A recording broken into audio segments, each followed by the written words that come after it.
गोशाळेच्या नावाखाली भंडारा जिल्ह्यात केली जाते अवैध जनावरांची तस्करी।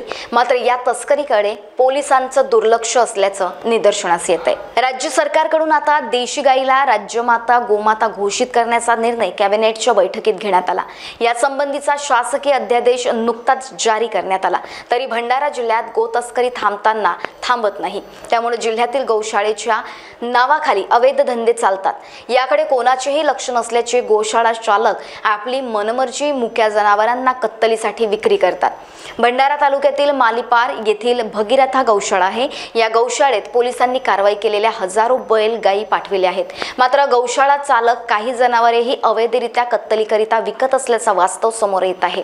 या संदर्भात भगीरथा गौशाळेच्या अध्यक्षांना विचारणा केली असता त्यांनी दैनंदिन रजिस्टर दाखविला नाही। त्यामुळे या गौशाळेत आजपर्यंत हजारो जनावरे आली, मात्र प्रत्यक्षात 200-300 जनावरे या गौशाळेत हजर आहेत। त्यामुळे जनावरे मृत्युमुखी पावली असल्याचा गौशाळा चालक सांगतात।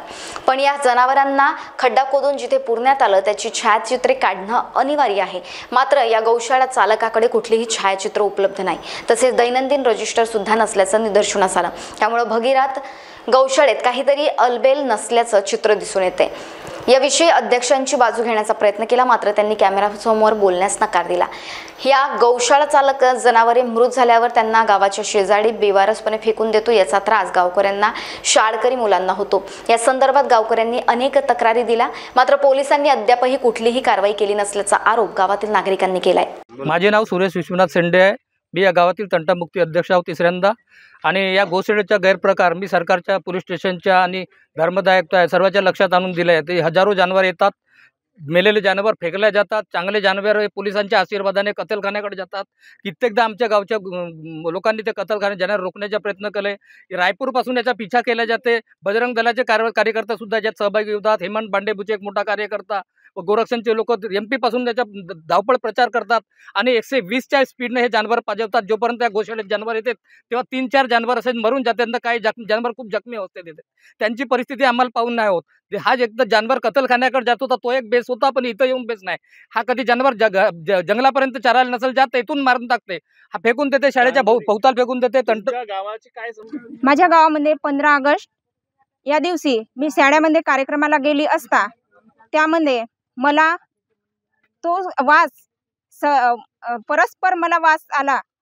गोशाळा माझ्या गावालागतच मालीपार हद आहे आणि त्यामध्ये गोशाळा असल्यामुळे तेथील जनावरे माझ्या गावामध्ये खूप असे फेकलेले आणि त्यांची फोटो आमच्याकडे सुद्धा आहे। आणि ते प्रकरण आढळल्यामुळे गावामध्ये एवढी दुर्गंध पसरली, त्यामुळे शाळेकडील विद्यार्थ्यांना 15 ऑगस्ट या रोजी मुलांना खूप वास आलं। कार्यक्रम सुरू असताना, भाषण सुरू असताना सगळ्यांच्या नाकावर रुमाल आणि टीचरच्या भगवान वैद्य मुक्कामपोट चांदोरी मालीपार येथे रहिवासी असून ह्या गौशाळेतील सर्व बोगस प्रकरण मी माननीय धर्मादार कार्यालय आयुक्तात सादर केलेला। त्या प्रकारे आता कोणत्याच प्रकारची कारवाई झाली नाही।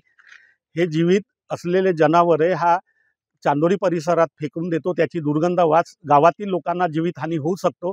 याचा परिणाम बऱ्याच लोकांना जीवितहानी झाल्यास सगळं गावकरी हे पिसाळलेले आहेत आणि तो धमक्या देतो की मी कोणाच्या जीवा मारण्याच्या धमक्या देतो, काही देतो।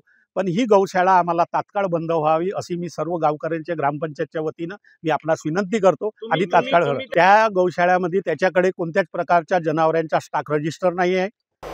एकीकडे देशात गौमाता वाचली पाहिजे अशी संकल्पना सरकार करते, त्याकरिता गौशाळा चालकांना लाखो रुपयांचा अनुदान दिला जातो। मात्र या गौशाळेच्या माध्यमातून जनावरांचा व्यापार केला जात असल्याचा धक्कादायक प्रकार समोर येतोय। त्यामुळे शासनानं प्रत्येक गौशाळेचा ऑडिट करण्याची गरज आहे।